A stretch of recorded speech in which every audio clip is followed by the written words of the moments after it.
A lei de Faraday é a lei que relaciona diretamente os campos elétrico e magnético. Sendo uma das principais leis do eletromagnetismo, ela é relativa à indução magnética. Ela é dada pelo negativo da variação do fluxo magnético em relação ao tempo, ou o negativo da variação temporal do fluxo magnético sobre um condutor. Ela é responsável pela maior parte dos fenômenos que nós temos no nosso mundo moderno relativos à eletricidade e magnetismo. Basicamente, podemos classificá-los como geração de energia elétrica através de energia cinética e a ação de transformadores. Em nosso estudo sobre o eletromagnetismo, temos visto a ação histórica de vários físicos e cientistas e matemáticos para elucidar os fenômenos eletromagnéticos e descobrir novos fenômenos e suas ações. No eletromagnetismo clássico, podemos conectar algumas ações aos seus principais autores. A carga elétrica produz campo elétrico. Isto está diretamente ligado ao trabalho de Gauss e a todos os que cooperaram com ele. A corrente elétrica produz campo magnético. Isto é um resumo do trabalho de Ampère. Devemos notar que a carga elétrica produz campo elétrico, mas a carga elétrica em movimento, que é a corrente elétrica, produz campo magnético. Já a variação do campo magnético produz campo elétrico. E isto podemos atribuir aos trabalhos de Michael Faraday e aos que o cercaram. O campo magnético variável produz campo elétrico. E nós vamos, num próximo momento, também descobrir as atribuições dadas por James Clerk Maxwell, que o campo elétrico variável produz campo magnético. Então temos que campo magnético variável produz campo elétrico e campo elétrico variável produz campo magnético. Isso será coroado quando nós estivermos com as 4 leis que formam as leis de Maxwell de maneira completa. A ideia da indução magnética se deu através de uma descoberta. Em 29 de agosto de 1831, Michael Faraday, trabalhando no seu laboratório no Royal Institute, em Londres, descobriu que a força eletromotriz induzida em qualquer circuito fechado é igual à taxa de variação temporal do fluxo magnético concatenado por esse circuito. Então temos que lembrar que a ideia de concatenado tem a ver aqui com enlaçado ou abraçado, se é que podemos colocar desta forma. E taxa de variação temporal nos remete à derivada em relação ao tempo. Já que isto vale para o fluxo magnético em uma espira, para muitas espiras basta multiplicarmos por n, que é o número de espiras. Então V, que no caso é a força eletromotriz, vai ser igual ao negativo da variação temporal do fluxo magnético concatenado, ou é igual ao negativo do número de espiras vezes a variação do fluxo magnético em cada espira. Observemos que o negativo, aqui colocado, nos dá um sentido de oposição, ou seja, a força eletromotriz induzida, que é o resultado desta força eletromotriz, ela tem um sentido oposto àquela situação que a criou. E que em todos os casos, o que vale é a variação do fluxo magnético sobre o condutor, sobre uma espira. Esta é a lei de Faraday. O sentido de oposição é expresso para nos garantir a lei da conservação da energia, e ela é conhecida como lei de Lenz. Especificamente, então, em circuitos indutores, toda vez que houver variação de fluxo magnético, nós teremos que surgirá uma tensão que se oporá a esta variação. Esta é a lei de Lenz. Seja o campo E índice E minúsculo, a intensidade de campo eletrostático, ou simplesmente campo eletrostático, ou seja, o campo que não tem variação no tempo. E o campo E índice F minúsculo, a intensidade de campo elétrico, ou campo elétrico, devido à força eletromotriz induzida. Podemos afirmar que o campo elétrico, E, seria a soma de ambos os campos elétricos, tanto do eletrostático quanto ao devido à força eletromotriz induzida. O campo de ação eletrostática é igual ao negativo do gradiente da diferença de potencial. Já o campo da força eletromotriz é devido à variação do fluxo magnético no tempo. Então temos com o campo elétrico uma parte devida ao campo eletrostático e uma parte devida ao que podemos denominar prioritariamente como um campo dinâmico.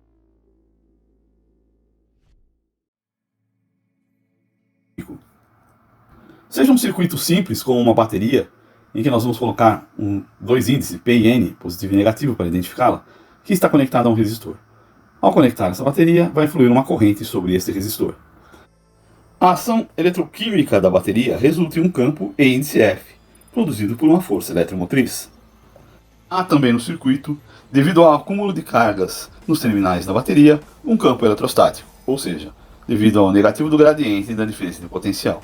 O campo elétrico total em qualquer ponto do circuito é a soma desses dois campos. Fora da bateria não temos ação eletroquímica, então o campo E índice F é nulo, mas isso apenas fora da bateria. Já dentro da bateria, E índice F se opõe a E índice E. Já podemos notar que o campo eletrostático E índice E externo à bateria, ou seja, o que faz com que teoricamente as cargas se movimentem sobre o circuito, é oposto ao E índice E interno à bateria. Então, em questões matemáticas, se nós integrarmos E igual a índice F mais índice E, tem-se que a integral de linha fechada sobre L do produto escalar E dL é igual à integral de linha fechada sobre L do produto escalar de E índice F dL mais a integral de linha fechada sobre L do produto escalar de E índice E dL. O segundo membro do lado direito dessa igualdade, ou seja, a integral fechada sobre L de E índice E produto escalar dL, é nulo, porque o campo eletrostático é conservativo. Sobra que no primeiro membro do lado direito, o P está ligado ao potencial Vp e o N ao potencial Vn. Isso vai resultar para a gente que o campo E, que é a própria força eletromotriz, no final das contas, vai ser a integral de N até P de E índice F produto escalar dL é igual ao negativo da integral de N até P de E índice E produto escalar dL, o que resulta no produto I por R, ou seja, é a própria lei de Ohm. E bem sabido que um campo eletrostático não mantém uma corrente contínua em um circuito fechado, uma vez que a sua integral vai ser nula. Logo, é o campo dado por E índice F, ou seja, o que produz uma força eletromotriz, que é não conservativo, que faz com que haja corrente circulando no circuito. Que uma observação, exceto em eletrostática, a tensão e a DDP são usualmente não equivalentes. Prosseguindo, então temos que a força eletromotriz é igual ao negativo da variação do campo magnético no tempo. Mas o campo magnético que está variando, na realidade, é o fluxo magnético. É a variação do fluxo magnético. E o fluxo magnético é uma integral de superfície. É a integral sobre S de B produto escalar ds. Ou seja, é a integral do número de linhas dado num certo espaço. Logo, a diferença de potencial, ou a tensão, ou a força eletromotriz, que é igual a integral sobre L, a integral de linha sobre L de E produto escalar dL, é igual ao negativo da variação no tempo da integral do produto escalar de B ds. Ou seja, é a variação temporal da integral das linhas de campo agindo sobre uma área. E isso nos reporta que tanto o B, que é a indução magnética, ou a densidade de linhas de campo, ou o próprio campo magnético, pode ser invariante ou variante, ou a espira, ou a área, melhor dizendo, de onde está agindo esta indução, ou onde está agindo o campo B, pode ser variante ou invariante. E nós nos referimos à espira porque é o elemento mais comum na qual se aplica campo magnético sobre condutores, normalmente aplicado sobre espiras com várias voltas de fio. Isso nos leva a identificar algumas formas de força eletromotriz. A primeira delas é denominada força eletromotriz do transformador. A área de uma espira é invariante e a espira está imóvel em relação ao campo magnético. E o campo varia no tempo sobre essa espira. O campo é variável no tempo. Em termos matemáticos, a força eletromotriz vai ser igual à integral de linha sobre L do produto escalar E dL é igual ao negativo da integral de variação do campo magnético sobre o tempo, produto escalar, com o ds da espira. Mas como esse ds não varia, porque é da espira, ela é invariante imóvel, então nós vamos transformar matematicamente o ddt que é aplicado ao B, ao campo magnético, em uma derivada parcial, del B, del T. E esse é o motivo de que aparecem derivadas parciais nesta equação, para que não se afete matematicamente o ds. Temos então uma equação que do lado esquerdo temos uma integral de linha, no lado direito temos uma integral de superfície. Se aplicarmos o teorema de Stokes, conseguimos equilibrar os dois lados sob integrais de superfície com a mesma superfície. Tendo a mesma superfície, podemos tirar o símbolo de integração da integral. E isso vai resultar que o rotacional do campo elétrico é igual ao negativo da variação do campo magnético no tempo. Só para mantermos a consistência matemática, como o campo elétrico aqui é variável no tempo, ele não é conservativo. Por esse motivo, o seu rotacional não é nulo. Uma outra forma de força eletromotriz que podemos identificar é a força eletromotriz devido ao movimento, onde o campo magnético B é estático e é invariante no tempo. E a espira se movimenta, ou seja, a espira tem movimento e com isso provoca uma variação da área que está sujeita ao campo magnético.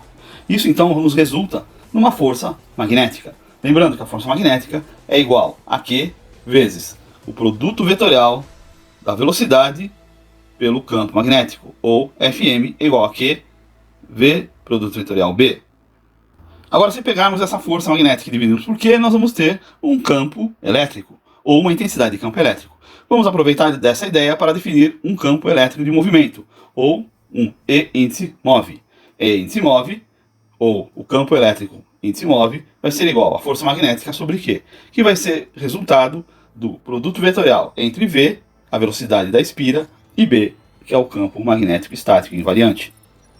Tudo isso para nós podermos chegar no que nós conhecemos como um gerador simples. É uma forma elegante de mostrar como um gerador de uma espira submetido sobre um campo magnético constante e essa espira se movimentando, ou seja, fazendo com que a sua área na qual passa o campo magnético varie no tempo, crie uma diferença de potencial sobre essa espira. É a base dos geradores elétricos. A área vai variar no tempo, então nós temos velocidade, que no caso aqui podemos definir como radianos por segundo, e aí a força eletromotriz, que é igual à integral de linha fechada de agora, do produto escalar de EM, ou E índice M dl, é igual à integral de linha fechada de V, produto vetorial B, produto escalar dl. E aqui recuperamos o resultado de força magnética em corrente no condutor. A força magnética, quando temos uma corrente presente em um campo magnético, ou seja, uma corrente num condutor sobre um campo magnético, é dado por F de M, é igual a I vezes o produto vetorial de L por B. Tomando o módulo de F de M, nós vamos ter que a força magnética é igual a Bil. E a força eletromotriz vai ser igual a BLV. Isto posto, nos resulta numa igualdade muito interessante. A integral sobre superfície do rotacional do campo elétrico índice M, produto escalar ds, ou seja, o rotacional do campo elétrico, que vai estar agindo de modo a ter projeção sobre a espira, é igual à integral de superfície do rotacional da velocidade da espira, produto vetorial em relação à intensidade de campo magnético, produto escalar ds, produto escalar da espira. Então temos nesta integral o produto vetorial da velocidade da espira em relação à indução magnética, ou as linhas de campo magnético. Melhor dizendo, temos o rotacional desta relação em projeção sobre a espira, ou seja, num produto escalar. E se aplicarmos Stokes, chegaremos no final que o rotacional do campo elétrico índice M é igual ao rotacional V produto vetorial B. É interessante a beleza dessa equação, como temos aqui produtos vetoriais. Isso nos mostra que todos eles estão em relação perpendicular um ao outro, tanto o movimento, quanto o campo magnético, quanto o campo elétrico. Temos ainda de considerar a força eletromotriz de uma espira em movimento em um campo magnético variável no tempo. Então essa força eletromotriz é dada como sendo a integral de linha fechada do produto escalar entre o campo elétrico e a porção da linha, o dl, ou seja, a integral fechada de L de E produto escalar dl é igual ao negativo da integral sobre superfície da variação temporal de B, e esta é uma variação de tempo parcial, ou seja, uma derivada parcial, mais a integral de linha fechada sobre L do produto vetorial de V e B, produto escalar dl. Fica fácil de interpretar essas equações quando nós lembramos que um produto vetorial sempre é uma relação de vetores que estão em campos perpendiculares e o produto escalar é uma relação de projeção de um campo de vetores sobre outro campo de vetores. E como resultado final e geral, temos que o rotacional do campo elétrico é igual ao negativo da variação temporal, em termos de derivadas parciais, do campo B, ou seja, da indução magnética ou da densidade de linhas de campo, mais o rotacional do produto vetorial entre a velocidade da espira e as linhas de campo do campo magnético, ou seja, o rotacional do V produto vetorial B.